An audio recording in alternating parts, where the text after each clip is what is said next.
Happy to welcome you. And this is our fourth day of the Latino Franchise Symposium. And I just want to say to all the people participating, thank you very much for joining us.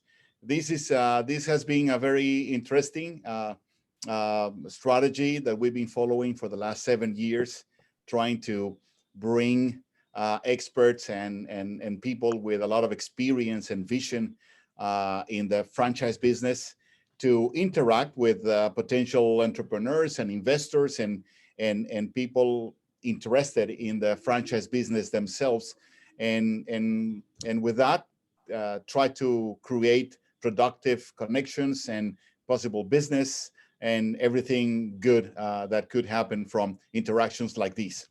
And this is, as I said, this is our fourth day. We're going to start with this great chat with one of the executives, Latino executives out there that I really admire very much, because he has had a tremendous career in this business for many years, and he's a very talented person.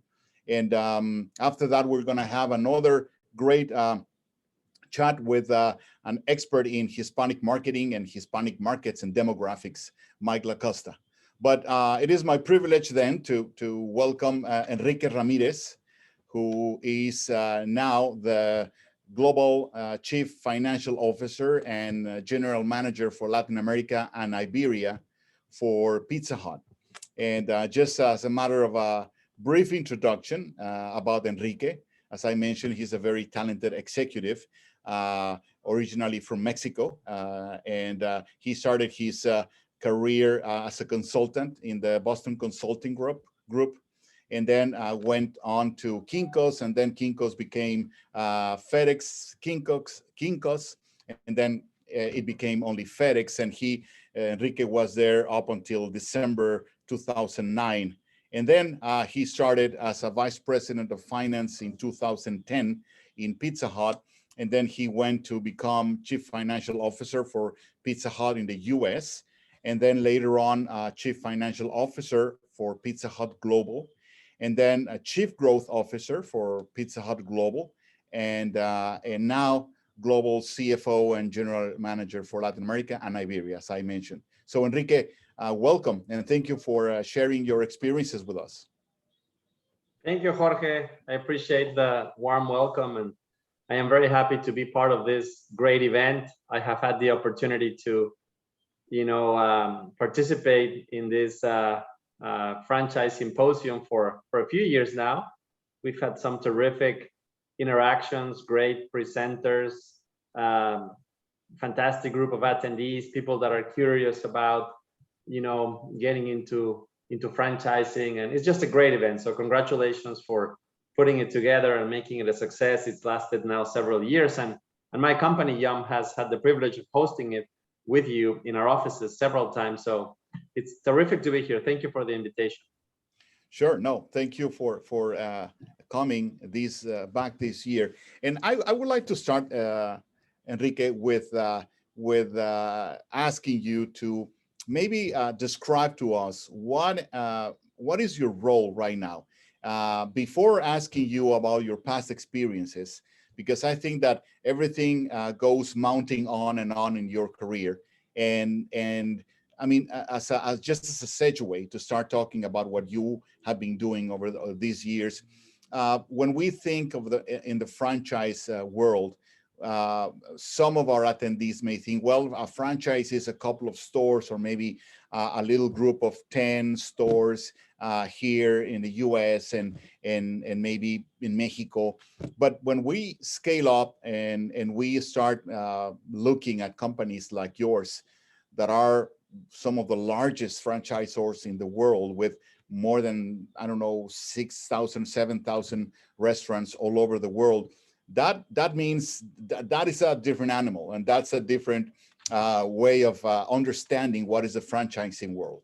So can you start with telling us a little bit on what you do and what is your basic activity?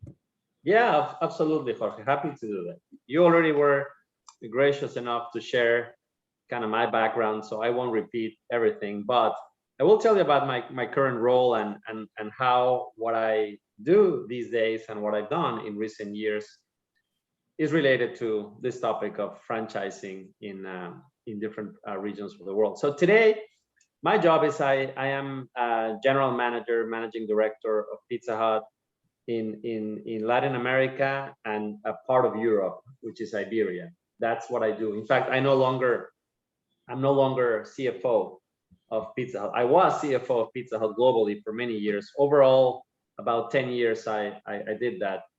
But right now I'm focused on this Latin America and Iberia region.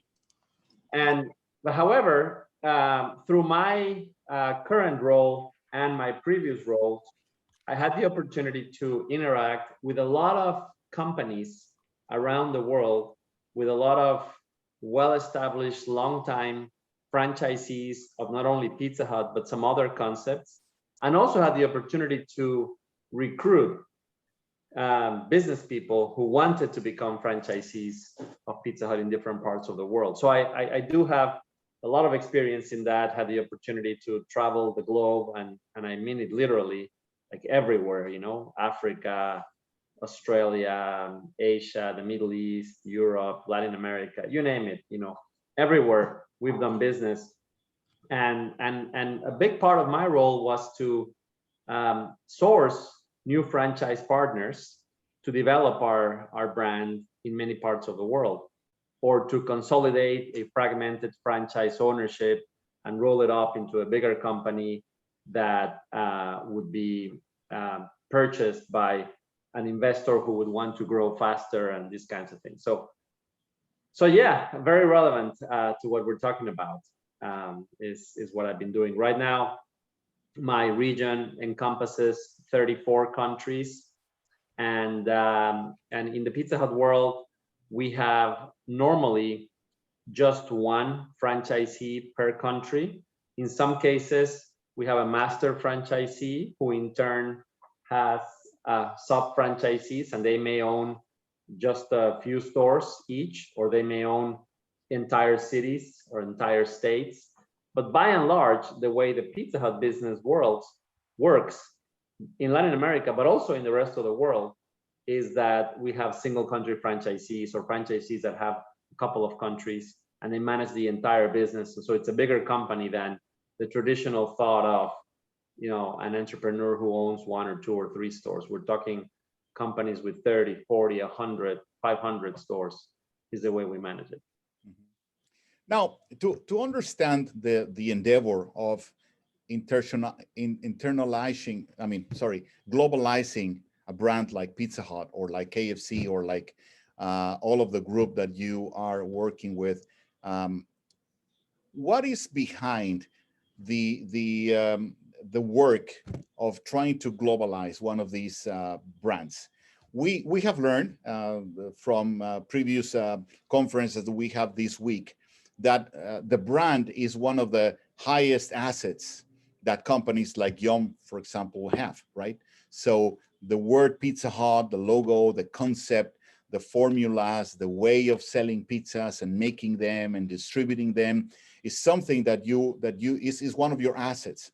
So when you are going international and to the world, what is what does that entitle? What are the let's say the checkpoints that you need to have in mind before even starting doing that?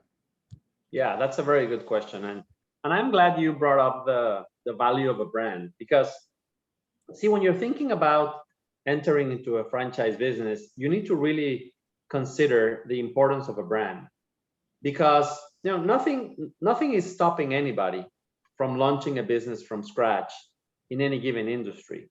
Anybody can launch a pizza restaurant or a pizza delivery store or a fried chicken restaurant. That's doable, and anybody who would like to do that independently should do it that way. If you want to become a franchisee and associate yourself with a brand, you need to really value that brand. You know, I would say that when you get into franchising, there are 2 or 3 things that the franchisor provides. Number 1 is the brand itself. And number 2, of course, is know-how, processes, information, knowledge on how to do the business, how to execute and operate the business. But the brand is as valuable as the know-how, the processes, the ingredients, the formulas, etc. In fact, you know, as you might imagine, in franchise or franchisee conversations, sometimes you have the occasional kind of healthy tension and moments of debate. And I've heard questions like, well, I thought my franchise fee would pay for that. That could be a website, a marketing program, whatever support. And my answer is always, no, no, no, no, no. Your franchise fee pays mostly for the license of the brand. The services that are provided are separate. The fee is actually for the license of the brand. So it's important to keep that in mind because sometimes it can create some confusion. But anyway, to answer your question more broadly, as far as kind of what it takes to launch a business in different parts of the world. First of all, yes, you're right. We're a very large business. We already have, in the case of Pizza Hut, more than 18,000 stores around the world. About 6,500 of them are in the US and the rest internationally. So it's a very big business. But I've had the opportunity to both help grow it in countries where it was already well established and also launch it from scratch in countries where we were not present or we had a very, very small presence. So the key success factors when you're trying to develop a business like this is, first of all, finding the right partner. Finding the right partner, and that has to be somebody who has an entrepreneurial spirit, wants to get into business, and is willing, of course, to take some calculated risks and invest. But importantly, someone who doesn't want to do it alone, someone who's willing to adopt the know-how that a franchisor provides and execute the business following a pre-established formula. You know, there's always the need to localize some aspects of the business for local consumer tastes.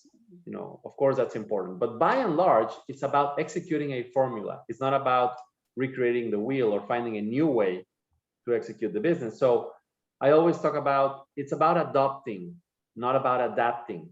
If you want to do your own thing, well, then do your own thing. But there's no point in trying to open a business that follows certain protocols and processes to try to do it differently. So finding the right partner is important. It has to be people with that mindset and also people who are well capitalized, who want to invest ahead of the curve. In our business, it's quick service restaurants. It's a scale business. You make money not by having one store and keeping it open for a couple of years and then using operating cash flow to open the second store and then use that operating cash flow to open the third store. That never works. It's a scale business. You have to invest ahead of the curve, deploy capital, get to a decent scale to be able to do advertising, to leverage your supply chain, leverage your G&A, and then you start making a lot of money. So finding people who want to invest ahead of the curve is also important. A third thing would be understanding the local dynamics of a particular country or city. You know, especially in our region, in our countries in Latin America, well, there's some country risk, some political risk, some foreign exchange risk, and knowing how to do business, how to get things done, how to work with different stakeholders who need to, you know, provide permits or you know, different kinds of services. It's important. So having that local component, that local understanding, connections in the business world of that country is important. And also having a bit of an understanding of the consumer to know that where you should actually do some customization, some adaptation, because certain things won't work for that particular country. So anyway, those are a few of the things that come to mind, and there are other more tactical things that we could talk about, you know, if we get to that. But those are the big ones. You mentioned something, a word that in the franchise business verbiage is an interesting word, and you mentioned the master franchisee, and that is something that many people entering this business needs to understand very well, because either they can pursue to become the master franchisee for some brands, or aspire to become that in a region or in a country, or in some areas, or they need to understand how to work with them. Could you explain to us a little bit how does that concept of master franchisee works with Pizza Hut globally? Of course, of course. I will tell you about that. And in fact, it's very relevant that we were talking about kind of key success factors in a franchise business, and then you asked me about master franchising. You know, simply said, master franchising is when you obtain the rights to both operate a brand in a certain territory and franchise it and find others who will open the stores and operate them. You have the right not only to operate them yourself, but also to find others and give them a sub-license to operate the business. That's what master franchising is, right?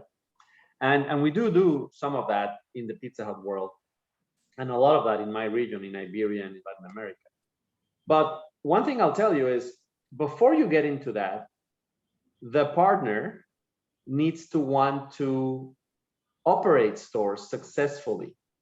They need to have a passion for the restaurant business, for food, for customer service. They have to want to be in the store, seeing the business, seeing the interaction with consumers, seeing what makes the business successful, what the pain points are. You know, it's a service business. If the mentality is like, okay, I want to have the rights, I want to have the contract, I want to have the ownership of this brand in the country, and I quickly want to start finding others to execute the brand and invest, that never works, because you first have to understand the business yourself and be in a position to teach others how to run the brand successfully. So you always have to do it in steps. Master franchising works because you grow faster, because you use a lot of people's capital to get into new trade areas quickly, and the risk is diversified. But it doesn't work if whoever's in charge of executing the master franchise has not gained some relevant experience in successfully running the operations of the store. So the way it should work is you sign up somebody to develop the brand in a new country or in a new region or state or something. They open the first few stores, depending on the size of the market. It could be 5 stores, it could be 10, it could be 20 stores, you know, whatever. They run them, they learn how to execute the business, they understand the success factors, the risks, they become used to solving consumer service problems, labor issues, foreign exchange movements that disrupt the cost of sales of the business. They learn all that stuff, and then they become knowledgeable enough to be able to sub-franchise, find others who want to start a business, open the stores, and they're in a position to help and teach them. Because if they are not in a position to help and teach, then why do we need them as master franchisees? We can just do it directly. So anyway, that's how it works. Now, you have as you mentioned, and you have been in almost everywhere in the world, every single continent, and many different countries and cultures and consumption habits and you know, work and ethic and political you know, environments. What are your lessons after all these years in going all the places in the world? What are those regions in which you think, or more than that, let me rephrase the question. What are the different characteristics that you have seen in the different regions that you could say are very marked or very specific things to take in account or to consider when you are doing businesses in these different countries and these different areas? Okay. Well, my answer might surprise you a bit, because there is no doubt that different regions of the world have unique characteristics.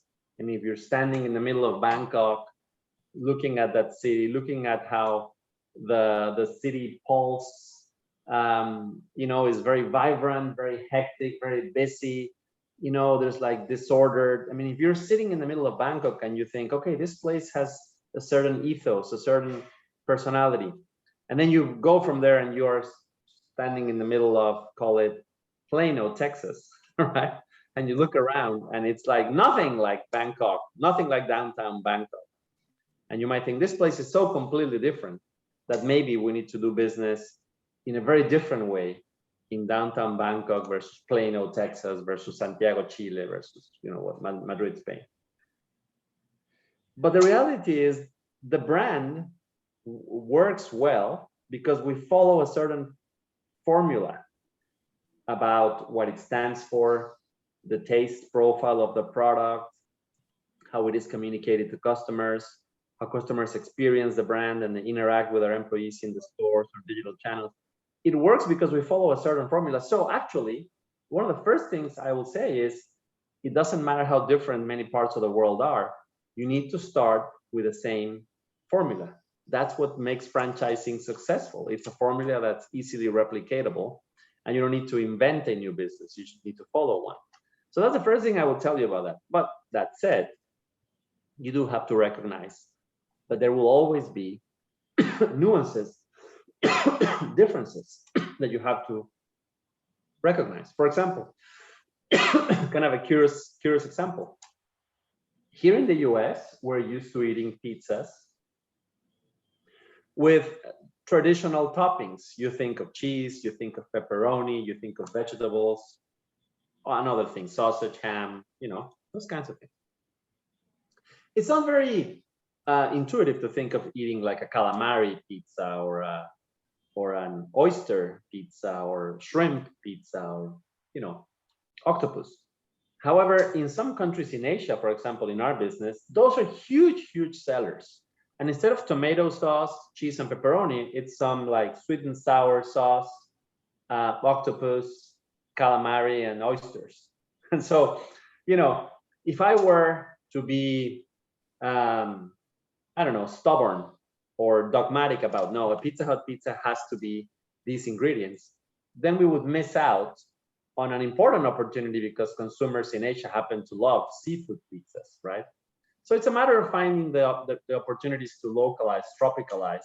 And today we have pepperoni pizzas and supreme and meat lovers pizzas in a country like Philippines or Taiwan, but we also have, you know, the seafood pizzas that are adapted to local flavors. And that's just one example that's very intuitive, but there are other things like how you manage your labor, whether you're delivering cars or motorcycles, whether your delivery personnel are employees of the company or third-party outsourced, you know, so on and so forth. But there are some basic things that are going to be the same everywhere. If somebody tells you, no, in my country, people don't like the internet, they are happy ordering on the phone, we don't need a website. No. You do need a website. Every country needs a website. That's the future, even if it's not the present. So you have to stay true to the formula and then find the right places where you need to be flexible and let your partners help you customize. Mm-hmm. Now, you talked about the consumer characteristics. How about the business environments in different parts of the world? How about that business ethics or you know, legal frames that sometimes make easier or hardest? Sometimes what happens here in America is that when we are accustomed to a very specific law frame with certain rules and certain way of making business, and then when we go outside the United States, we found out that the world is really different, and we find like maybe opposite rules or customs or even legal frames, right? But at the same time, I think the US has been one of the most successful countries in doing business abroad in all over the world, right? So how do you evaluate or balance both factors, and how do you see from your experience? That is very true, and there are many intricacies as far as doing business in different countries. The way we manage that is by always having local advisors or local talent, right?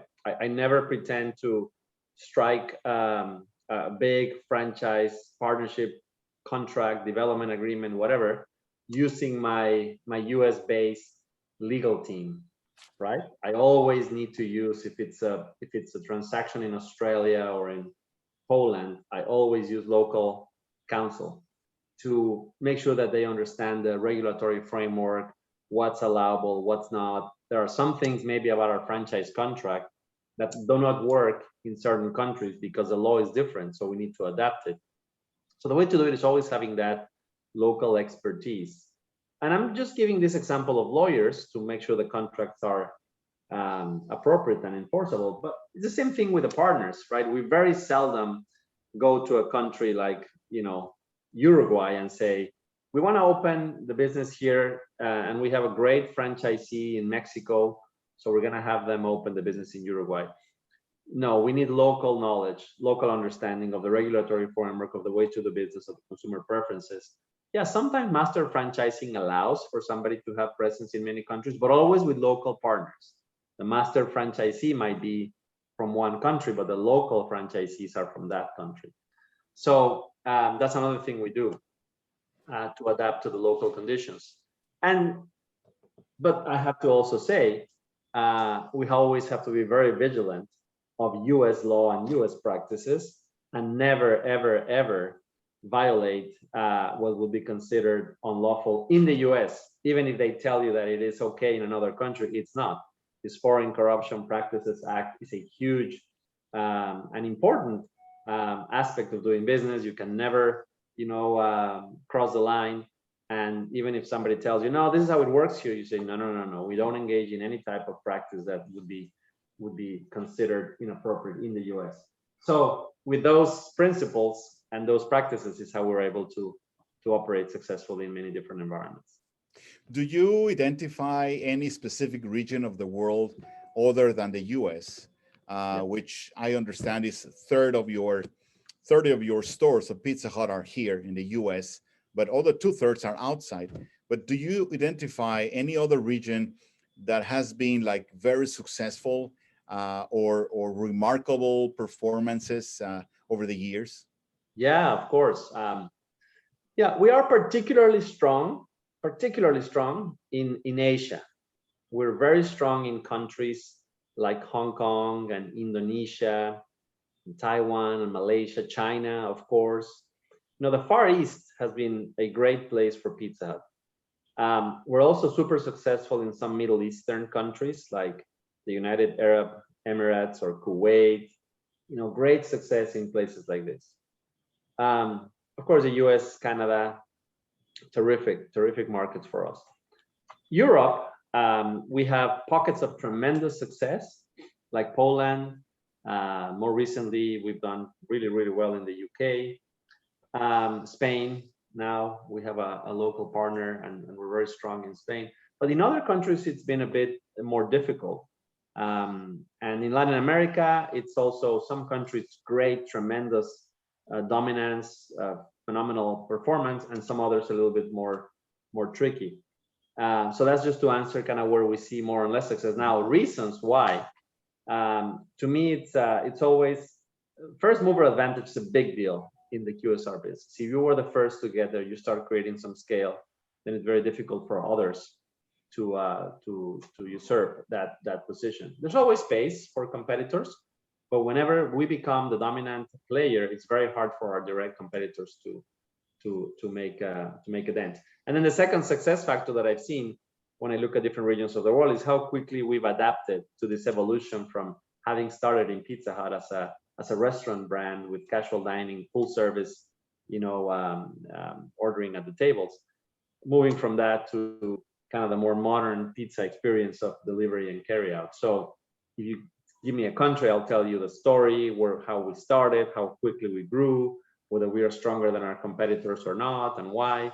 But overall, if I think about the whole world, that's kind of how it works. Africa is our newest continent. We've been in Northern Africa for many years, but in Sub-Saharan Africa, it's more of a newer adventure. We've only been there for the last 6 or 7 years, but growing really healthily in South Africa and already have a presence in several of the other Sub-Saharan countries. Mm-hmm. So one of the stories that I recall recently was the China operation, right? That went, and I don't know if we can talk a little bit about that. Why became like its own company, and yes, of course. that was because the success of the operation there, or how do you see that? Yeah. I'm happy to tell you a bit about that story. So yes, so our China business is huge, right? I don't even remember the exact numbers, but we have about 2,300 Pizza Huts in China. but I forget if it's 6 or 7 or maybe 8 now, 1,000 KFCs. So it's just huge, huge in China. Now, Yum, I think, made a very good decision of really pushing international development, 20 years ago, 25 years ago. And China was a big area of focus. And so we established a team there. We didn't try to manage it from the US. We put an office in China with a management team, with supply chain resources, with development resources. We created this big operation in China. And we grew to having this tremendously successful business. All those stores were company owned. We did very little franchising in China. All those thousands and thousands of stores were property of Yum. And as it became a bigger and bigger part of the entire, pie, we started having this dichotomy now. Okay, well, we are now a franchisor of 3 global brands. We are less and less and less an operator of restaurants. And we're super successful in China. We generate a lot of profit there, but we also have a lot of risk because we operate all those restaurants. And so if something happens, like there's a coronavirus pandemic or some supply chain issue or whatever it is, and sales go down, it's going to affect a lot of our profits because we own all those restaurants, which there's nothing wrong with that. That's what you also earn a lot more money if you own the restaurants and things go well. That's why franchising is attractive for the franchisee as well, right? There's nothing wrong with it. It just created this dichotomy where our model as a company, as a corporation was, are we a franchisor or are we an operator? And we decided that we wanted to become a pure play franchisor, which is a capital light model with more stable cash flows. And the China business was super successful in its own right, but we might have encumbered it with less capital investment or whatever had we tried to keep doing both things. So we decided to do a spin-off of our China business. Yum China was born, which is a publicly traded company in the New York Stock Exchange and in Asian exchanges. And so it was spun off, just like when PepsiCo spun off the restaurant business and Yum was born in 1997. In 2016, I think, we spun off Yum China and a new company was born. And now they are our master franchisee for China. Exactly. Well, that's a very interesting story because that's a story of growth and how, good decisions need to be made in order to keep advancing and not having issues. And I know many other brands haven't been that lucky with some international and global operations. And you mentioned something, Enrique, very interesting that I think is one of the big elephants in these rooms, which is the pandemic and how it affected and how it changed the environment and how it transformed, especially looking into the future, how it has transformed the business and especially the food business. We invited one of our panelists last Monday was talking to us about how hot are all the places that have drive-through windows, just in markets like North Texas or here in Dallas. How about you? What was the impact? How did you cope with the pandemic, and how are you going, or how are you coming out of it? With what kind of vision or strategies? Of course, yeah. Naturally, that's a very top of mind situation and a great question. The first thing I'll tell you is that at the end of the day, and we take a bit of a longer term view, the COVID pandemic, when we look back at what we were sitting here in 2025, 2026, and we look back, we'll notice that what the COVID pandemic did was accelerate underlying business trends. Wherever the business was going, it moved there faster, right? I'm talking about the convenience of the customer experience in ordering food. We were already seeing that our delivery sales, our takeaway sales, our digital sales were growing much faster than our phone orders, our on-premise consumption, our restaurant sales. And with COVID, of course, for bad reasons, the on-premise consumption was stopped. It was not allowed. You could not do it. So all you could do was focused on the aspects of the business that were growing faster anyway. In our case, right, delivery, carry out, digital sales. And so, like I said, when we take a medium to long-term view, COVID will have only accelerated underlying trends. And as things recover, yes, consumers will want to go back to have some on-premise pizza consumption experience. Some consumers might walk by to order pizza. Some consumers might still order on the phone. But the majority of people are not going to go back to old ways of doing things when they've discovered more convenient ways of doing things. They're going to stick to those. For example, contactless delivery is a great thing because right now you do it contactless and you leave the pizza at the front door and the driver goes because you don't want to have interaction and risk getting COVID. But even outside of that, as a consumer, you want the convenience to click on contactless delivery because that way you don't have to worry about being in the shower when your pizza is delivered. They can just leave it at the door because you click the box on the website or the app. And so it's a convenience aspect that is not going to go away. So that's how I would think of the pandemic, medium and long term. Now, short term, naturally, we have to acknowledge it's been tremendously challenging for restaurant brands, for us, for our franchise partners. Yes, some countries have done very well, and in fact, COVID has not hurt sales or profitability, but actually helped it. Places where the business was already high delivery mix, high digital mix. You mentioned drive-throughs. At Pizza Hut, we have a few drive-throughs, but not that many. But KFC and Taco Bell are very largely a drive-through business, so that just helped a lot. So our U.S. business, for instance, did quite well. If you see our earnings releases of the last few quarters, you'll see we did quite well. But outside of the US, it was more hit or miss. Some markets that were similar, lots of delivery sales, lots of digital sales, they did well because there was less competition for food. Consumers were at their homes, they just order a lot of food. But some other countries, like, to give you a couple examples, our Brazil business was largely a mall-based business. More than delivery, it was food courts, airports, where you go and consume individual pizzas on the go. Well, if malls close, sales go to zero. So our Brazilian business was really hurt. Our Peruvian business was very much a restaurant business with huge assets with 100, 200 seats. Peru was one of the countries that enacted the toughest regulations in the region. So they prohibited dining and delivery and carry out for 2 months straight. You couldn't even deliver pizzas. It was not allowed. So you can imagine the economic impact on our franchisee and our sales there. So it was hit or miss. Some countries actually benefited. Some countries did okay. Some countries were really hurt and are just starting to come out of the crisis as you know, restrictions are lifted and people are starting to get a little bit back to normal.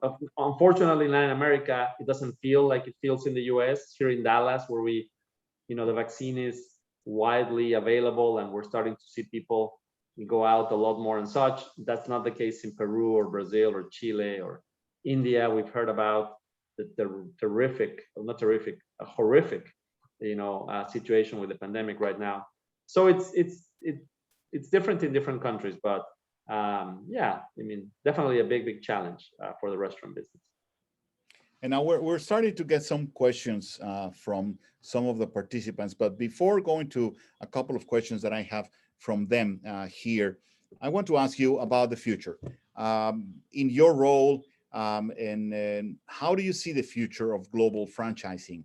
And here, maybe not only considering Pizza Hut and Yum brands, but you should know also, I mean, some other brands, or you should know about some trends or global trends about where is this business going and what are the opportunities out there for the future.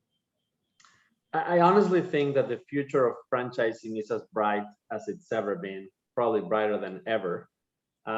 We know that consumers like convenience. We know that consumers like to trust, you know, what they either put in their mouths or the services they receive from different people, or the quality of the products they buy, and being associated with a national brand or a global brand generates a lot of trust for consumers.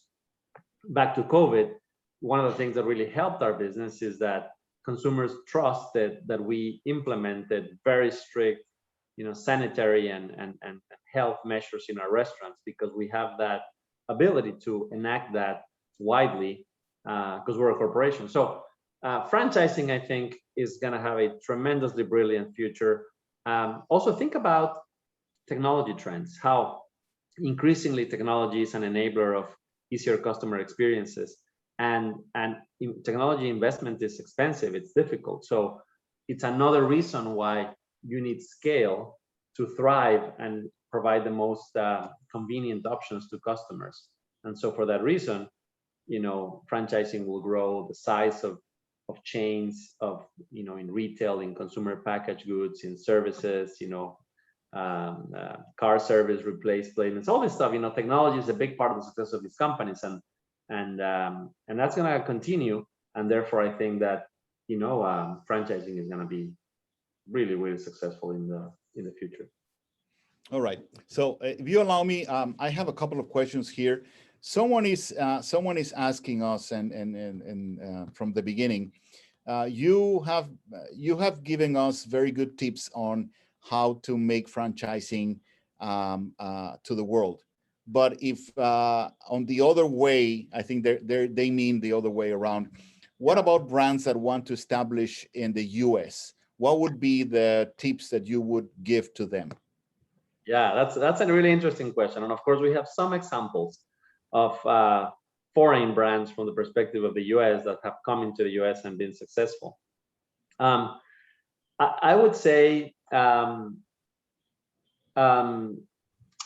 look at what works in the US. Look at the consumer profile, at the way the local brands have been successful, and find ways to adapt your offer to appeal to the mainstream American consumer, right? Because the risk is that, just to take a very personal example, if you are a Mexican like me, who happens to enjoy food a lot, who also happens to love Mexican food, you might fall in the trap of thinking, well, if I come and open a Mexican restaurant here in Dallas, and I do it authentically, just like it's done back home, it's going to be a huge success because it tastes delicious, better than some of the Tex-Mex offerings that I've encountered personally. And so it's going to be a smashing success. Well, are you targeting yourself as a consumer? Then maybe. But if you're targeting, growth and having hundreds or thousands of locations, then you have to target the mainstream American consumer, and you have to adapt. And you have to put the tortilla chips on the table with the salsa and the queso. Otherwise, people are not going to come. So kind of like, and of course I use restaurants because it's very, very near and dear to my heart, but whatever the offering is, make sure that you address the mainstream American consumer, not your own, personal preferences, Mm-hmm. Another question that is coming from is there any regions of the world in which there's open opportunities to invest in Pizza Hut restaurants? Yeah, absolutely. We're a very well-established brand, so we're already in 113 countries, and so it's pretty well established. But however, there are pockets of really good opportunity. For instance, very, very close to us, Mexico. In Mexico, we have a master franchise partner, so the whole country is already master franchise. Mm-hmm. But we have sub-franchisees that own and operate 1 store, 5 stores, 15 stores, 25 stores. And there are parts of the country where we're looking for, new partners to develop, especially the northern part of the country. So that's one example. We are in the US as well. There's always opportunity, either by buying new stores, by buying existing stores, or developing new stores. As far as country entries, we have a few every year. We don't have a lot because we're already in 113 countries, but like this year, we're going to enter Uruguay. We're going to enter a couple countries in Africa, a couple countries in Southeast Asia. So there's always that. But sitting here talking to our audience, remember what I said before. We're not going to look for a US-based person to go open Pizza Hut in Cambodia. We're going to look for a Cambodian person who knows that market. But for Mexico and the US and maybe some Latin American countries, there are opportunities for sure. Yeah.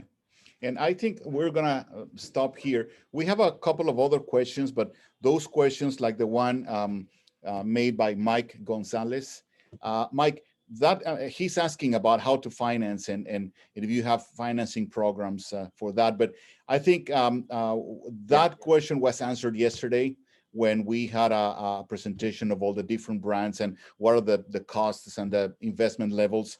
I will send you a link of that conference, Michael, later. But I think, Enrique, this has been a great conversation. Of course, we could.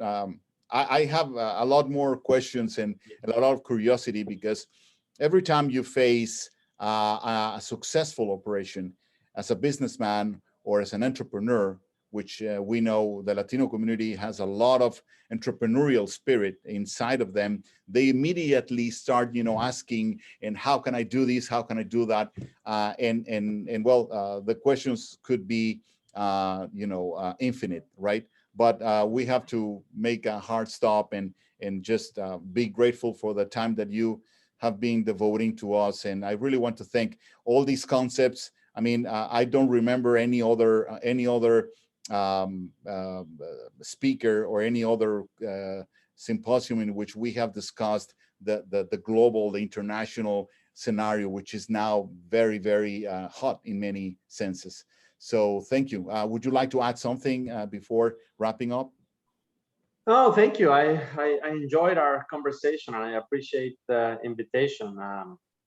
All I'll say is that to be successful in franchising in the space in which I operate, it's a lot to do with mindset. It's a lot to do with being optimistic, finding opportunities in challenges, like we were saying about the pandemic. If we sit and feel sorry for ourselves because things are tough, that doesn't get you anywhere. It's about finding new creative solutions, new avenues to serve customers. Finding solutions is what business is all about. Problem solving. So that's a lot of the entrepreneurial spirit that makes franchisees successful. So no matter what comes your way, there's always a way to solve it. And of course, your franchisor is there to help and partner with you to do it if you choose to do it, in this way. So anyway, that's my only parting thought. But I want to again thank you, Jorge. I enjoyed our conversation, and thanks everybody for your attention and for the opportunity. Yeah. Well, thank you, Enrique. Thank you for that last comment. I think it's very interesting and very important for our community of entrepreneurs and business owners to feel that they can do it too, and that this kind of tips are always very, very motivational and give you some kind of trust and self-confidence to make businesses. I don't like to go without also kind of highlighting the fact that you are a very successful executive. We've been talking about success in the franchise business, and that is mainly about business owners and entrepreneurs themselves and investors. But you have also the executive side on you, and I know many of the people that could be participating or watching this conversation might be also admiring or curious about your career as a successful corporate executive. So thank you for that, and again. We hope to see you soon again, and wish you a lot of success on what you're doing. Thank you, Jorge. Appreciate it. Take care. Thank you. Thank you. Bye. And to all our participants, I want to remind you in 7 minutes from now, we're going to be talking to Mike Lakusta, which is our expert in EthniFacts. EthniFacts, that's the name of his company, but he's an expert on trends in the markets, and he's gonna give us a very interesting presentation on that. So let's stay put, and I will be back in 5 to 8 minutes to watch Mike Lakusta. Thank you very much, and I hope you keep enjoying this seminar.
Hey, Jorge. Hey, Jorge. How are you? Very good. Yes.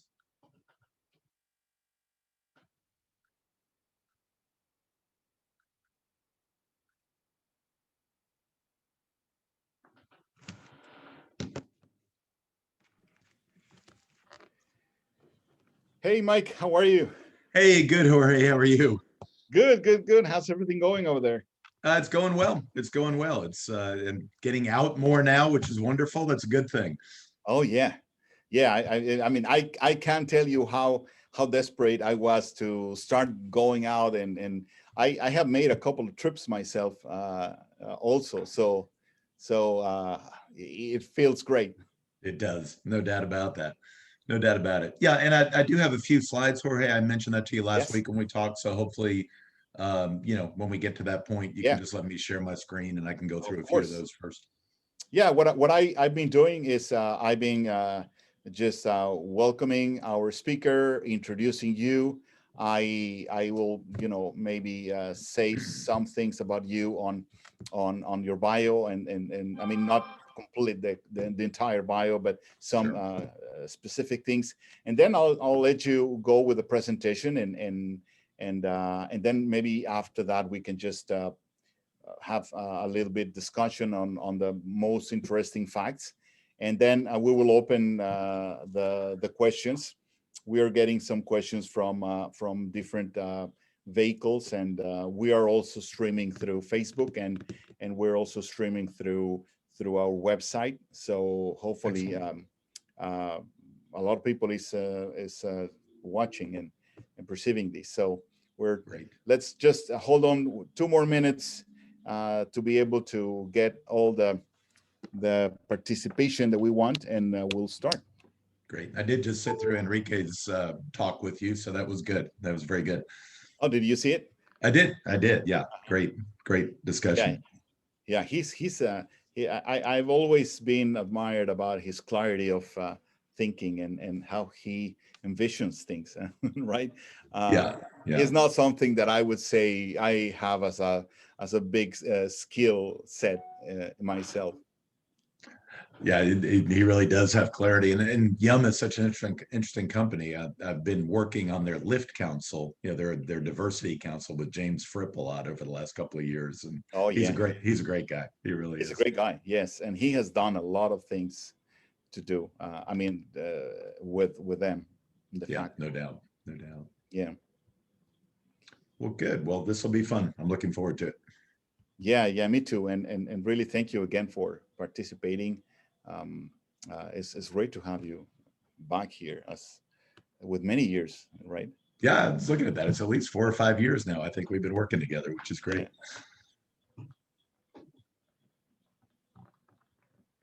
Okay. I'm in my little home office in my pool table room here. Oh yeah. It's been an interesting year. Uh, Yeah. But you had your home office before, or well, you? we actually have our office in Irving, in Oh, Las okay. Colinas, but we've worked a lot virtually in the last year. So we're finding that's a good way to work as a company. I think a lot of companies are changing their models a little. Yeah. Yeah. Yeah. Yeah. I guess that's a big turning point that is now making things very interesting. Yeah. Okay, so it's 1 o'clock, and my name is Jorge Ferrais, and I am the publisher of Latino Leaders magazine, and also the host of this Latino Franchise Symposium 2021.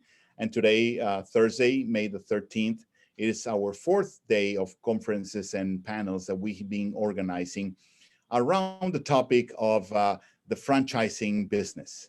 Uh, just a little background for those who are not very familiar with this event. We started this strategy and this event some 7 years ago when we identified a lot of interest from both sides of a formula of a franchise business. On one side, brands that wanted to outreach to potential investors and potential operators and potential franchisees. And on the other hand, the franchisees and the investors and the entrepreneurs themselves looking for opportunities and looking for brand partnering with brands that could contribute with that knowledge and that know-how to the formula for making a business successful. We also discovered that in the Hispanic communities and the Hispanic or Latino markets, there were not a lot of information about the tendencies and the trends and the facts and the formulas because many of these entrepreneurs were kind of new to this business. And that is when we decided, well, let's do an event in which we can bring experts and we can bring people that can share with us their visions and their experiences on this business and on these markets. And also, let's create a space in which people can come and make business and make connections, make productive relationships that could serve for their own careers or their own business. And in this sense, one of the most important and most interesting factors is how the markets, and especially the minority markets like the Hispanic and Latino markets, behave. And we know that in this country, we have a taste and a very high ability to understand the markets and to identify trends of those markets and to identify those characteristics that will bring some knowledge and some data that will allow strategies and marketing strategies to be successful. And whenever you are doing one of these business in the in the franchise business, you need to know your facts and you need to know your demography and you need to know your market. And I have been privileged to have a very good friendship and also a very good relationship with our good friend, Mike Lakusta. And this is maybe his fourth or fifth year that he participates with us about what he knows best, which is the facts of the markets and the facts of the Hispanic markets. Mike is a veteran of 35 and more years in consumer products industry and research, and he has worked for many different industries. He started his career in Procter & Gamble and Ernest and Julio Gallo Winery, but has become an advisor for many other corporations and has advised many companies that have been doing business for a multi-million dollar.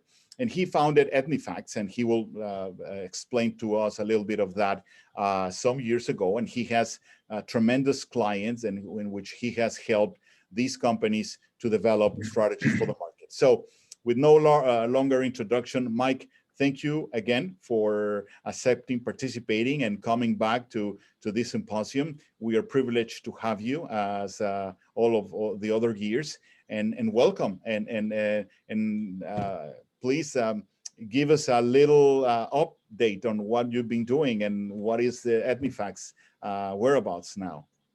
Thanks, Jorge. I appreciate the opportunity and love working with you guys for years on this. And it's exhilarating to know that we've got potential franchisees on this call with us and franchisors. And I think understanding the marketplace, where the growth factors are, what's happening now, maybe with a little bit different approach than just census check the box demographics is something that we like to help companies do, is understand the broader opportunity that it's about multicultural growth, it's about Latino growth, but it's also about multicultural influence. And it's about cultural adjacencies and like-minded people who share a lot of those mindsets, behaviors, and opportunities to do things outside their root culture. So if it's okay with you, I'm going to share my screen here. And I think we'll go through a few slides that just talk about the opportunity a bit. Let's see, there we go.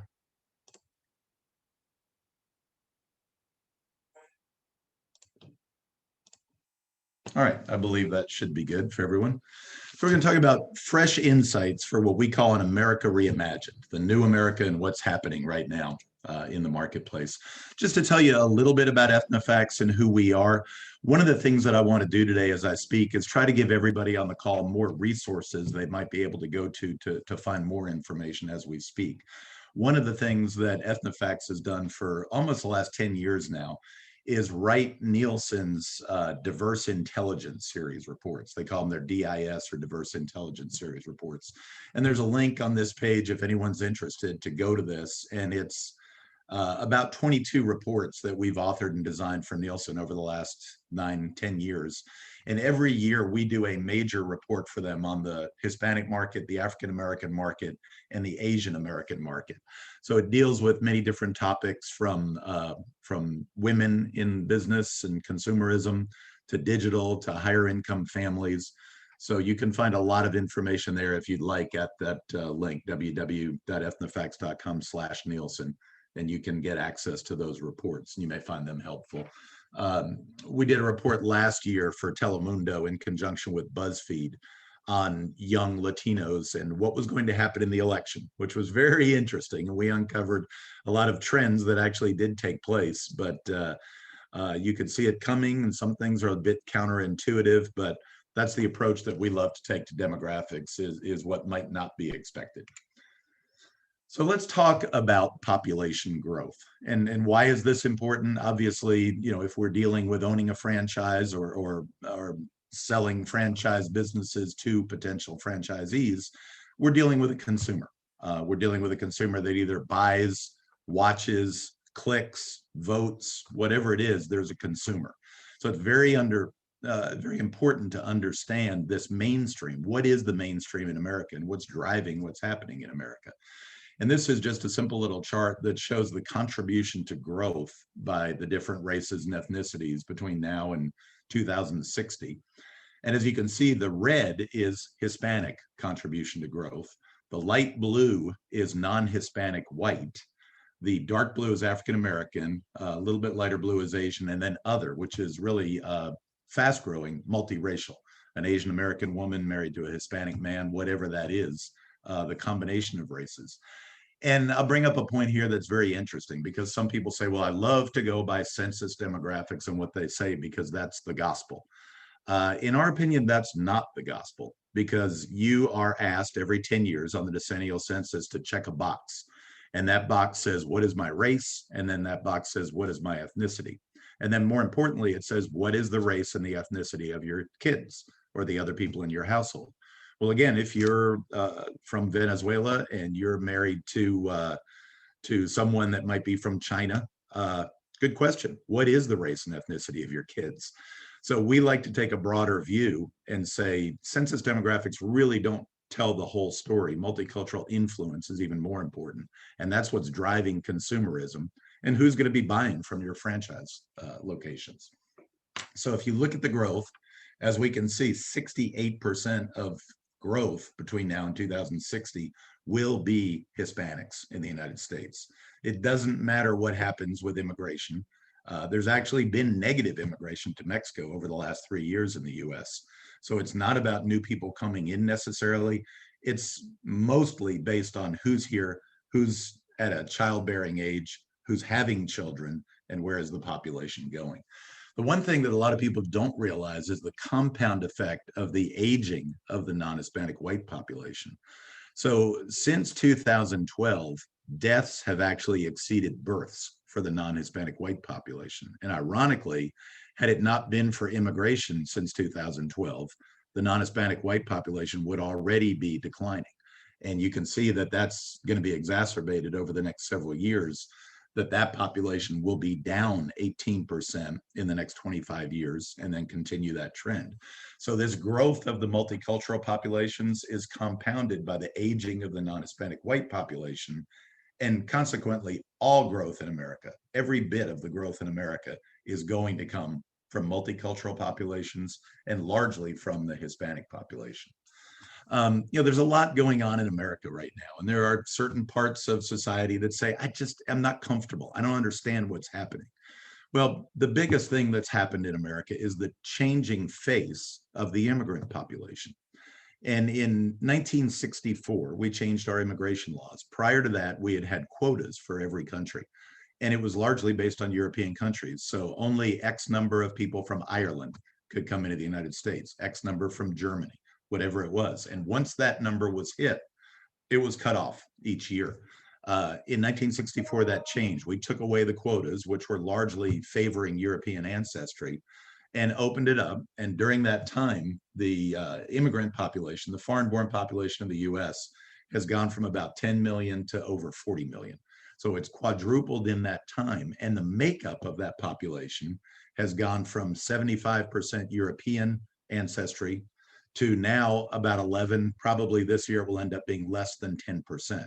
The majority of that population is Latino and Asian. And those are your consumers that are coming in. So as we talk about a Latino franchise symposium, and we talk about owning businesses, catering to who's in the communities, hiring workers that understand that and can authentically connect with those consumers, we're largely talking about Latino population driving what's going to be happening in America. I love this look, and it's to say, what are the effective years of buying power, the multiplier effect? If we look not only at median age, and median age is much, much younger for ethnic populations, particularly Hispanic. You can see on this chart, the median age of a Hispanic in the US is about 27 versus a non-Hispanic white at about 42. So there's a 15-year difference in that.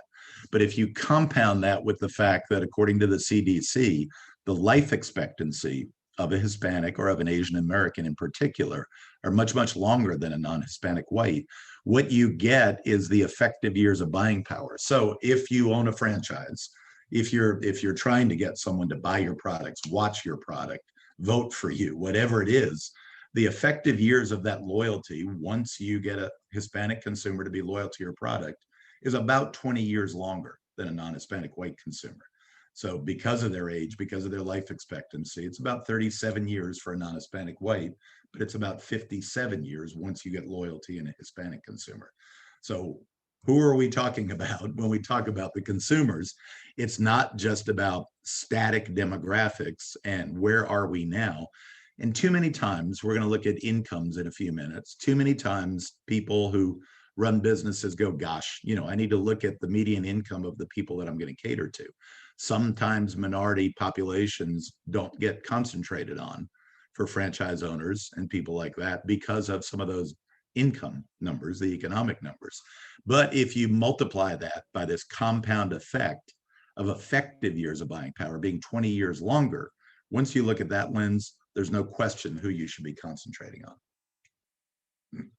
So we like to look at demographics a bit differently, as I said, and I like to look at things in this way. Well, I like to look at households in America. It's about 117 million households roughly. And if we divide them into three types, unblended, non-Hispanic white, everybody in the household is that. Unblended multicultural, everyone in the household is that. And then finally blended, which is the fastest growing, Asian woman married to a Hispanic man, whatever it is. And we look at households in those three ways. 40% of the households in America today are either blended or unblended multicultural. And then by population, the number of people living in those households, 46% of America today already lives in either an unblended multicultural or a blended household. More importantly, if you break this down by generation and you look at where things are in America as a portend of what's going to happen, for people that are over 70, 71% of them in America right now today, this is not about what's going to happen in 2040 when we magically tip or whatever this tipping point is. 71% of people over the age of 70 in the US live in an unblended white or a non-Hispanic household. In contrast, when you look at people under the age of 20, only 45% of them live in an unblended non-Hispanic white, meaning 55% live in either a blended or a multicultural household. And the bottom line at the bottom of the page is that now today, not at some mythical tipping point in 2040, 53% of Americans under the age of 50 live in either a blended or a multicultural household. So mainstream America and who we're getting to buy, watch, click, vote is heavily, heavily influenced by multicultural. And now when you take this and break it down geographically, just to regions of the country, you can see that when you get to a city like Houston, and we can take this down to a location of a franchise unit, we actually do that project for Bacardi and many others and trying to understand where to market products the best for different people. If you go to Houston, only 31% of the households in the Houston market, one of the biggest in the country, is unblended non-Hispanic white. So the multicultural influence, it's not just what the census says the checkbox is for multiculturals or Hispanics, it's that multicultural influence. It's about 70% of the marketplace. So very important, and need to make sure we have Latino franchise owners that own businesses that authentically connect with these consumers. Just to give you another resource I mentioned, I try to point out a few. There's a website called www.americareimagine.com, and it's something that we've created over the years that shows tipping points and little clocks. We actually had a press conference in Times Square in 2014 when we think America tipped according to this interethnic proximity. We were with Latino USA and NPR, and we talked about that being the tipping point of America based on influence and interethnic proximity. So you're welcome to go to that website. There's a lot of information that shows multicultural numbers. You can see on here, if you look at a state like Alabama, if you look at census numbers, it's 35% multicultural. If you look at IPI, interethnic proximity, it's actually 48%. So it gives you some interesting statistics as you consider where to put businesses and what you might be doing. And please, let me know if you need any more information. We'll be happy to pass it on. I did want to do this. Last thing I want to show you is something very interesting that we just put together this week from census data, and that being the American Community Service Survey, which is something the census does annually, as opposed to the decennial census, which they just do every 10 years. So this is the freshest information from the census, and it comes from that ACS and what they call the ABS, which is the annual survey of business owners. And in it, what we did is we took markets in the US, all the metro markets. So there were several hundred markets that we included in this little study. And we looked at the number of minority jobs in those cities. And we took all the cities that had at least 75,000 minority jobs. And then we took that and we divided it by the population of that particular city and came up with a density number. So how many minority-owned firms per 100,000 people are there in each one of these cities in America? And then we ranked them. And probably no surprise for anybody who's spent any time down in the valley in Texas, that Laredo, Texas is the #1 city in the country in terms of minority-owned business firms per 100,000 residents. But then you can see how it breaks down from there.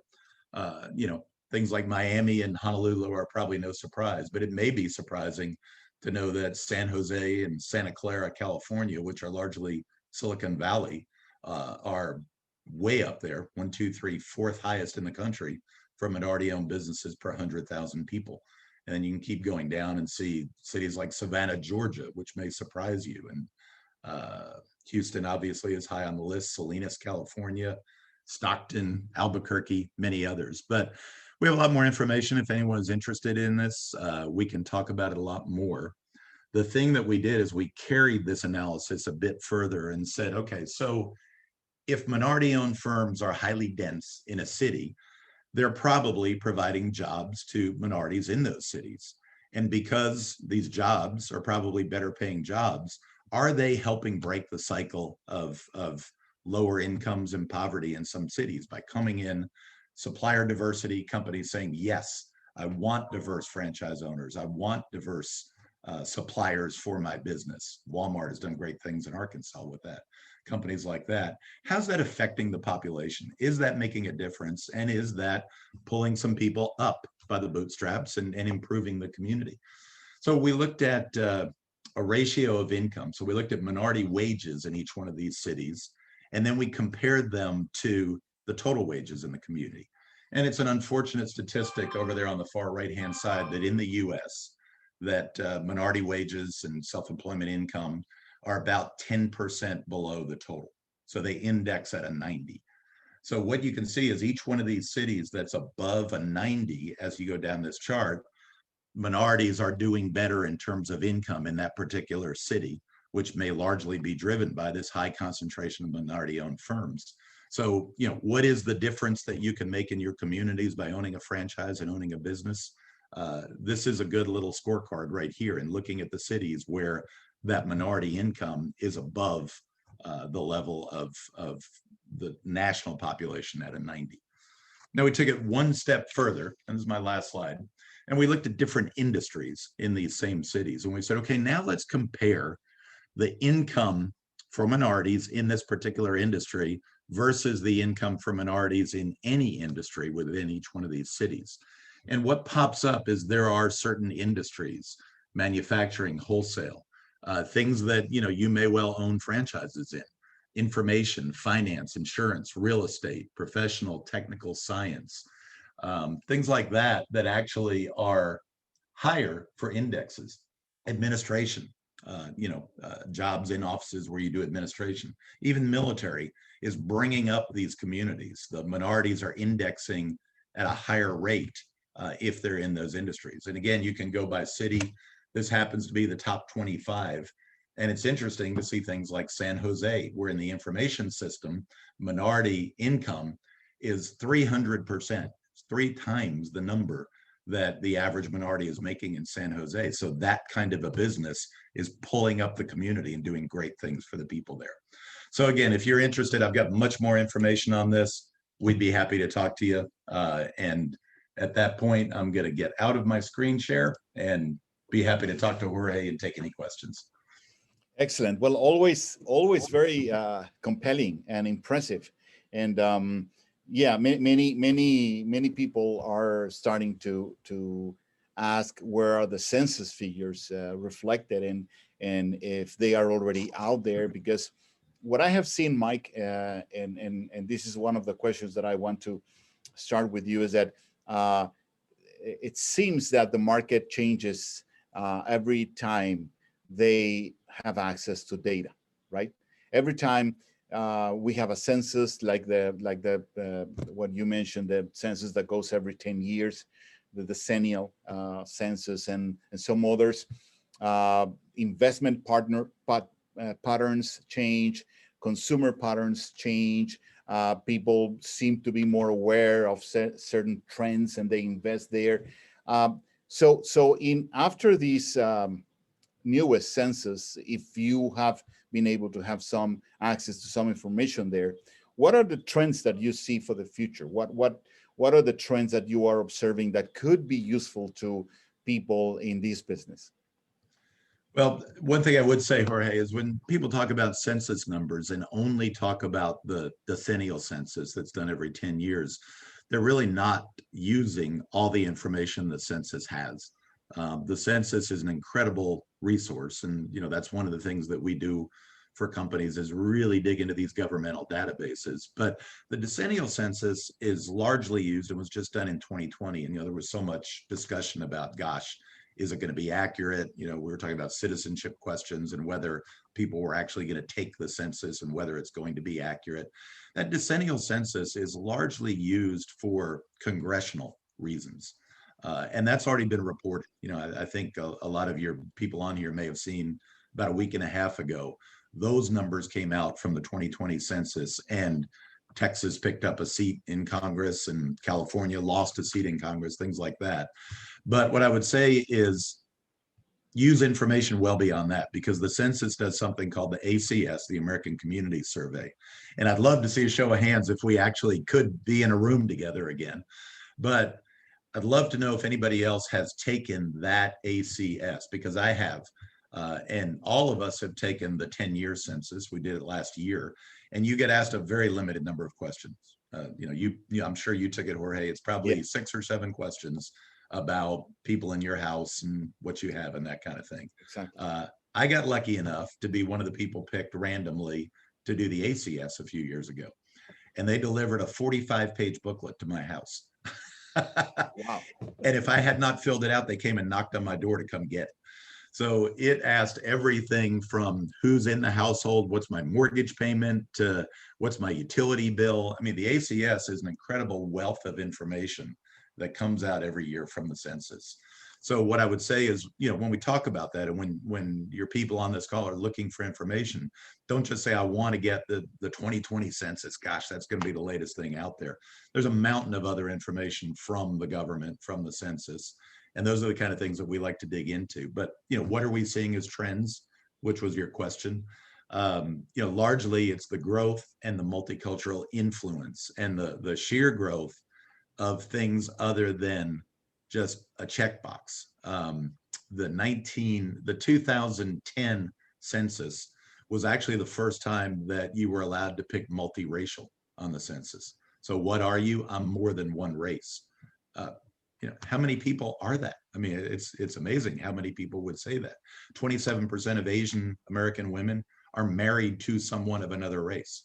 So what did their kids check when they had to check their checkbox on the census?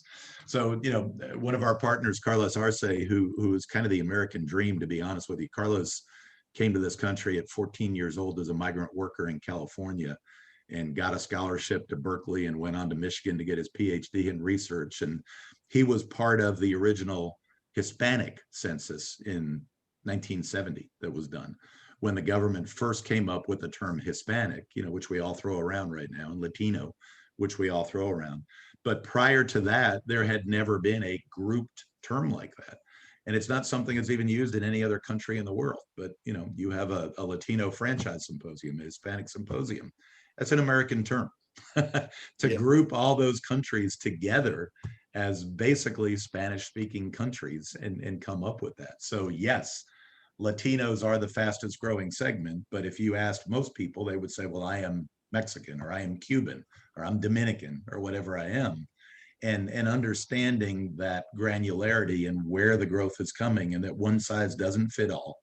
And too many big companies in America are guilty of that. A soccer ad is not going to speak well to somebody from the Dominican Republic or Cuba. So understanding how you market and what the real trends are that go beyond just the big numbers from the census is what's critical. But again, to answer your question, trends, the growth is mainly Hispanic, if we want to use that term. And we can get much more granular on that. But the influences are the most important thing. What is the origin of products that are being marketed right now? I like to say to companies when we talk to them, lead with multicultural insights. Sriracha, Jarritos sodas, Goya beans. I mean, you name it. There's all kinds of things that at one time were an ethnic product. I mean, you could go back to spaghetti and pizza if you wanted to. And at one time, hot dogs. At one time, they were an ethnic product. But how did they become mainstream? And that's the important thing about the trends in America. Where are the trends coming from? Why is a local franchise owner so important? Because they understand the local market better than anybody. And they know those trends on the ground, and they can help take that business and grow it in ways that someone in a corporate headquarters didn't even understand. And that's the importance. Now, continuing with that thought, one thing is to have the data in front of you, and another thing is, what do you do with that data? How do you work with that data? How do you interpret or understand that data? So people sometimes have difficulties on that. I need to confess, sometimes myself, I am exposed to certain, charts and graphics and numbers and figures, and then I don't know, what to do with that. And of course, sometimes the solution is right there, but you don't see it like immediately. So what is your tip or your suggestion on people on how to interpret all these tendencies and all these data and projections and futuristic scale up figures. It can be overwhelming, no question about it. There is so much data. Getting good advice and taking your data. I don't like any kind of data that's not actionable. If you can't use it for a purpose, it's just a nice thing you can put up on your wall. But if you can use it for a purpose and make something happen, then data matters. When we look at data and being actionable, we like to look at what we call intercultural affinity. So as opposed to just saying, here's what Hispanics do, or here's what people who speak Spanish do, we like to look at that influence number. So when we work with companies very often, and we've used this in a lot of our Nielsen reports, and these segmentation models are available in MRI Simmons and Nielsen and a lot of other data, but it's a way that you can make that mountain more actionable. We look at mindset, behavior, and opportunity to do things outside your root culture. So you're picking up not just people who check a box, but you're picking up people that are fully immersed in things outside their culture. So we actually, from this, have a scale of American consumers that we call intercultural affinity, and we have what we call ambiculturals on one side. So it's like being ambidextrous. It's like being a switch hitter. You can go both ways. Jorge, without question, you're ambicultural. I mean, you speak Spanish extremely well. You can live in that culture and that language, and you can do it equally as well in an American sense of English language, et cetera. So an ambicultural person is a person on one side of that. And that's not just limited to somebody who checks a box on the census as multicultural. There's a huge number of non-Hispanic whites who are part of that as well. And these ambiculturals, as opposed to the people on the other side of the spectrum that we call monoculturals, and for lack of a better word, we like to say monoculturals build a wall around themselves and don't participate in anything. They may even reject things outside their root culture. So monos are on one side, ambis are on the other. And in America today, the influencers, the people most likely to share, the people most likely to make a product or a service go viral are these ambis, the people that are most likely to share. They're all over social media. Their friend network on social media is very diverse. They're not just people who look just like them. So when they love a product or a service or your business, if you've got a social media campaign as a franchisor or franchisee, I should say, and you're trying to connect with your local market, getting these ambiculturals to talk about how much they love about your business is the best way to go viral as a business. So, we think looking at things through a lens of influence is a much better way to look at what's happening in America and market your business, connect with your consumers, and in reverse, pick up the trends. What are ambis doing? Sriracha is a great example. We worked with Nielsen and we tracked sriracha over a 3-year period with this segmentation model. And we found, sriracha is from Thailand. So if you were going to market sriracha, you would market to everybody in America who's from Thailand. It's a pretty small number. You might expand that and say, I'm going to expand to everybody who's Asian. Well, it's a little bit bigger number. But if I said I'm going to do that, and now I'm going to bring in ambiculturals that are non-Hispanic, white, Hispanic, Black, everyone else, because they're the most likely to jump on my product, whatever it is, then I'll spread out. So in this analysis, we found out that ambis for 3 years led the way in trial of sriracha. And then there was a point where the people in the middle, the explorers who could go both ways, they shot up and caught the ambis. That was the viral moment where sriracha caught ketchup and became the top condiment. So, understanding the marketplace and who the consumer is critical. And that's what we would recommend in looking at data. Now, as I understand from your point of view, and you are drawing us a very interesting picture of an America that is an ever-evolving immigrant community or society that has transformed over the years and has adopted certain, as you mentioned, not adopted, but adopted products and subcultural elements and phenomenons and brands and names and costumes and habits and all that. But I want to point out to what just recently has been happening in the U.S., in which we are, going out of a period of a political controversies and a lot of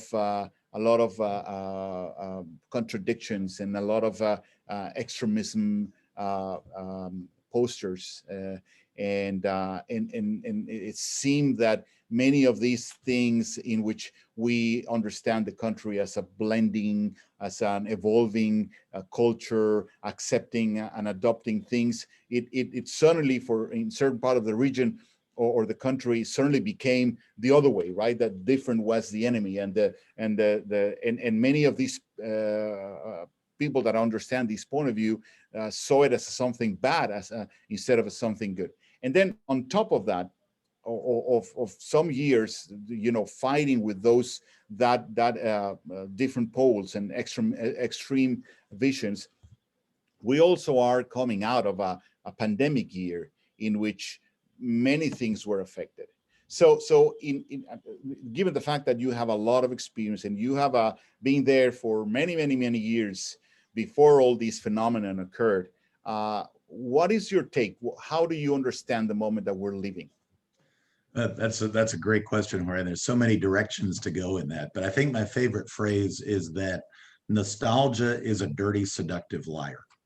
So thinking that we're going to go back to the way things were before the pandemic and before a lot of the cultural controversy that's happened over the last year, to think that we're going to get back, gosh, I just want to be comfortable. I want to be the way it was. It's never going to happen. Just we were talking before we started here about working and the people that work for our company and the tendency after the pandemic to want to work from home more, particularly young mothers and women and things like that. I don't think America will ever go back to the way we were. And I heard Enrique speak a few minutes ago about what happened coming out of the pandemic. And he said it just accelerated a lot of trends that were already happening in America, and very much feel that same way. So over the last year, a lot has happened, not only with the pandemic in terms of how people work and what's going to happen with franchises. I mean, my gosh, I have a good friend who runs Muya Burgers, and he's in charge of their franchises, and they're changing their business model right now to put drive-throughs in because they didn't have that, and that was a problem for them against other quick service restaurants, because that's what people want right now. They don't want to eat inside a restaurant as much. They want to get it, they want to move on, and get it quickly. So that's a good example of a franchise or that's changing because of the pandemic.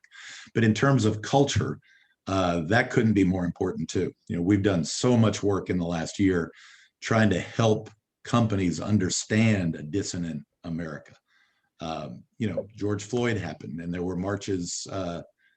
I live here in Texas, and there were marches in Plano and Highland Village, which were largely white communities, but they were supporting the changes that were happening in culture. But, in marketing, as with everything else, some people latched on to that thing and started to villainize the other side. And all of a sudden there was a backlash, as happens with immigrant populations. All four of my grandparents were immigrants who came from the Ukraine. And we like to call it the immigrant imperative, that people who do have the guts to leave their country and come to America and try to make a better life for their family inherently have a different personality and mindset than people that stayed where they were and didn't do something about it.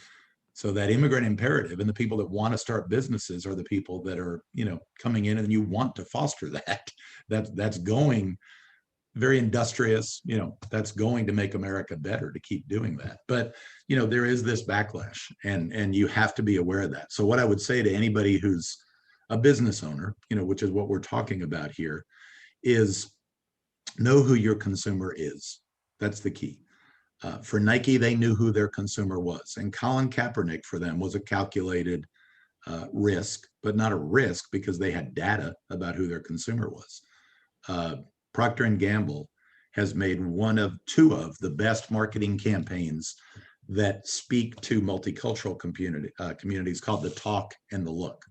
If you've never seen those two commercials that are aimed at African-American men, Go to Google right now and Google those two campaigns. They're fantastic, and they won all kind of awards. But if you speak to Mark Pritchard, who's the CMO of Procter and Gamble, he says, we didn't just do that to pander.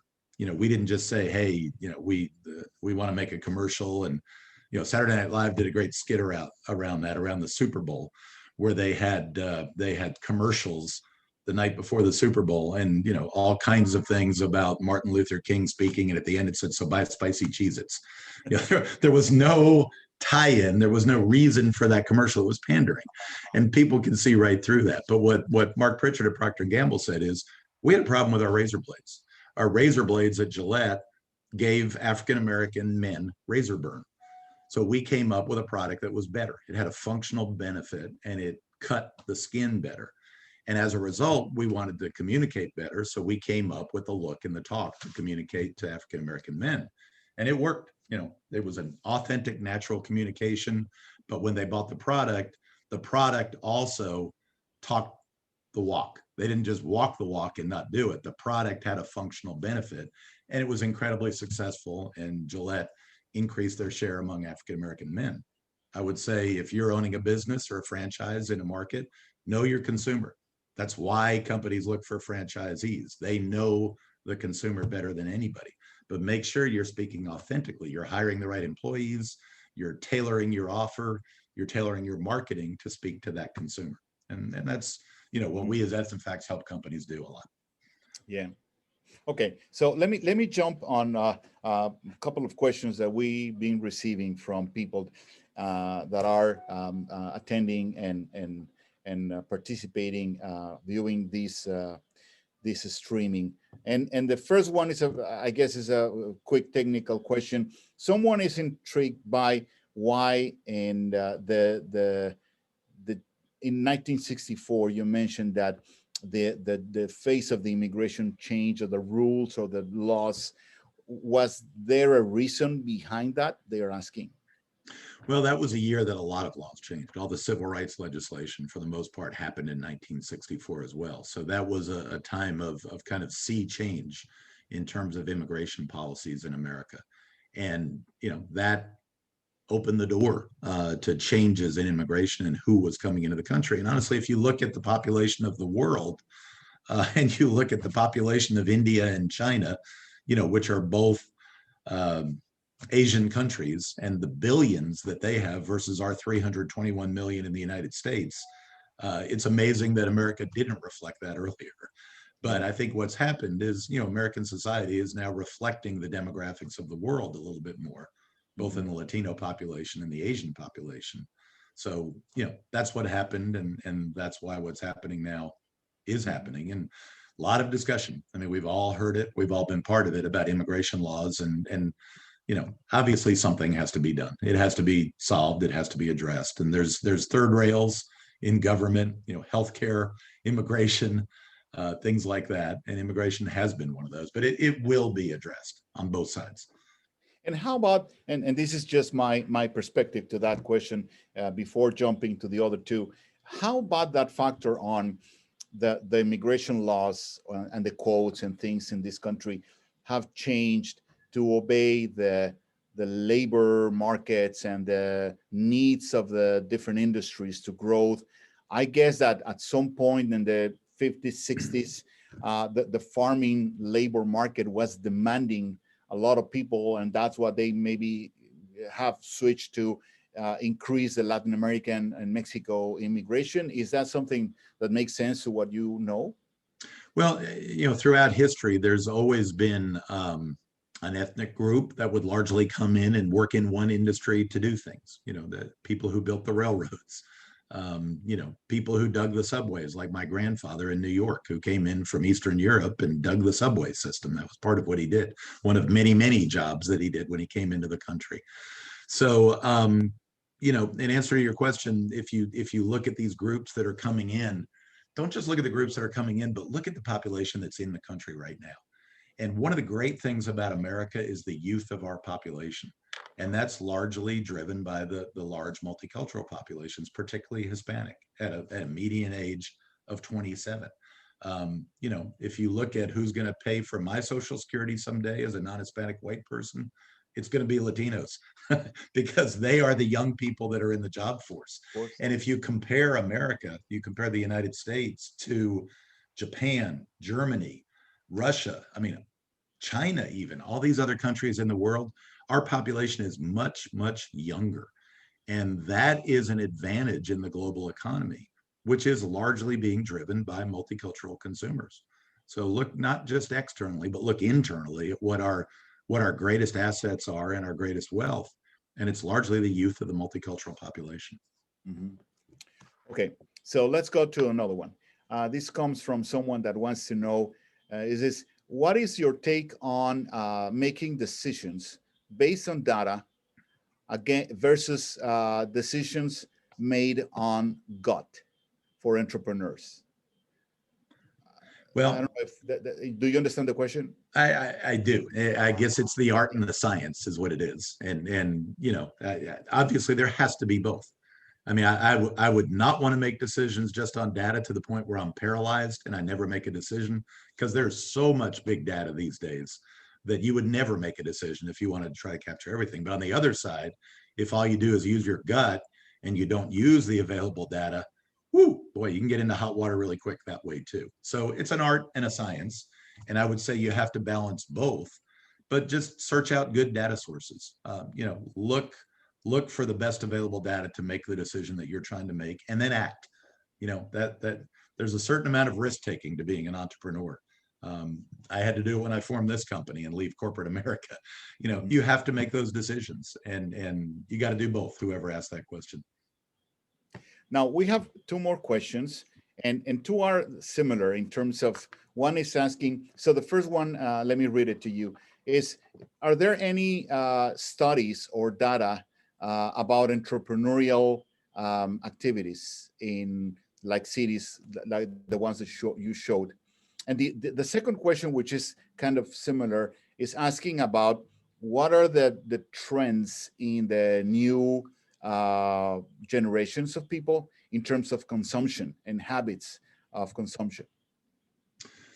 Two very different questions. So, you know, the first one, what was the first one again? Let me make sure I get the two separate. The second one was about trends. The first one reads that, is there any studies about entrepreneurs? Because you mentioned in your list of the cities, of the markets, yes, the rates of salaries and wages and all that, but they are asking about if there's any data for entrepreneurial rates or people. I mean, I guess what they want to ask is there any regions or cities in which there are more entrepreneurs than others? Yeah, absolutely. And there's a lot of data on that. I would say that what the census has done, they used to do an every 5-year survey called the SBO, the Survey of Business Owners. And they would only release it every 5 years. So by the end, we would write these Nielsen reports that I mentioned. And by the 4th year, we're going, gosh, the data that we're using from the census is 4 years old. You know, I wish there was newer information. So they have changed to what they call the SBA, the small business, the survey of small businesses. And that is now being updated. I should say the ABS, I guess is what it is. But they're now updating that on an annual basis. And that's where we got some of the information that we used at the beginning of this presentation about the density of minority-owned firms. So there's a good deal of information coming from there. There's a good deal of information coming from the Small Business Administration. There are other studies that are being done by companies, particularly companies that do credit card processing and things like that, you know, which can give you very good information on your particular market. Contact us, you know, if anybody has any needs. We're happy to advise and talk about the best study for what you're trying to achieve. But yeah, there is a good deal of information, and I gave you just a little tip of the iceberg in those last 2 slides today. Yeah. Your second question is a big one about trends, you know, and about what the trends are and what this different population is doing. And that's what we love to talk about is, you know, with this intercultural affinity model is, where are the new trends? You know, looking at what these ambicultural people that embrace diversity. And, you know, I have a son who lives in San Francisco, and in San Francisco, it was tough during the pandemic, but you know, you could go out any night and eat at any number of restaurants from countries you may never even heard of before. You know, so these trends for people that have the mindset, behavior, and opportunity to go out and experience things. I love what Enrique was saying a few minutes ago about pizza. that pizza we think of as pepperoni and cheese and vegetables, but calamari pizza and squid pizza and sushi pizza, you need to understand your consumer. And the fact is, those trends, bubble tea, sriracha, halal foods, things like that are coming in and they're becoming mainstream in America. So get that ear to the ground, get that local franchise owner who understands his market better than anybody, and he can probably advance your business quicker than anybody. All right. So I think we're getting into the point in which we need to wrap up.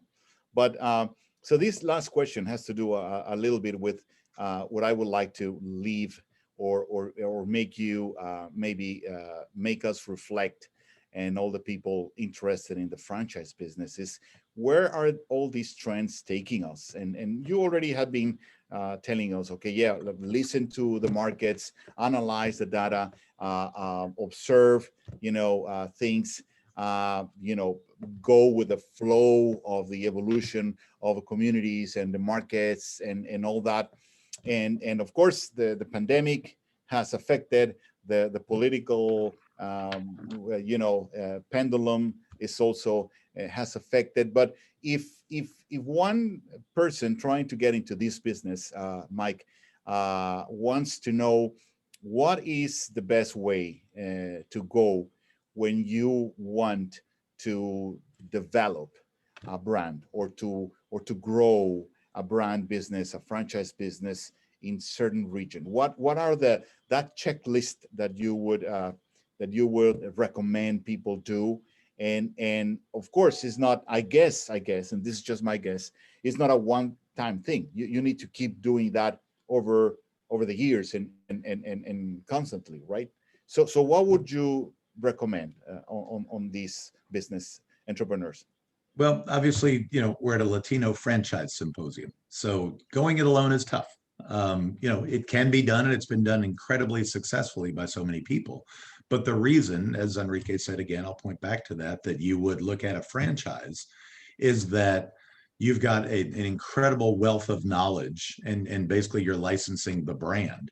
And that immediately gives you an in to the community very often, rather than trying to start your own pizza restaurant and your own tax preparation service or your own real estate brokerage or whatever it is. So, being able to gain that amount of knowledge in addition to the research that you do yourself and what you find out yourself is important. And I would say there's a balance in this. And, I've worked with lots of companies and, worked with the board of Yum Brands, as a matter of fact, and talked to them and met many of their franchise owners. I'm on the board of the Latino Hotel Association. So we've talked to, many of the Hiltons and Marriotts and the big franchise owners in hotels.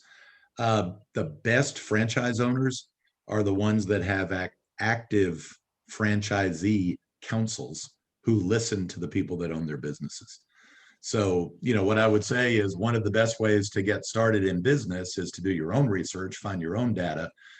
If you're going to do a franchise, work with that person, that group that has this incredible amount of knowledge and processes and skill sets and things that will help you advance how quickly you can be financially successful.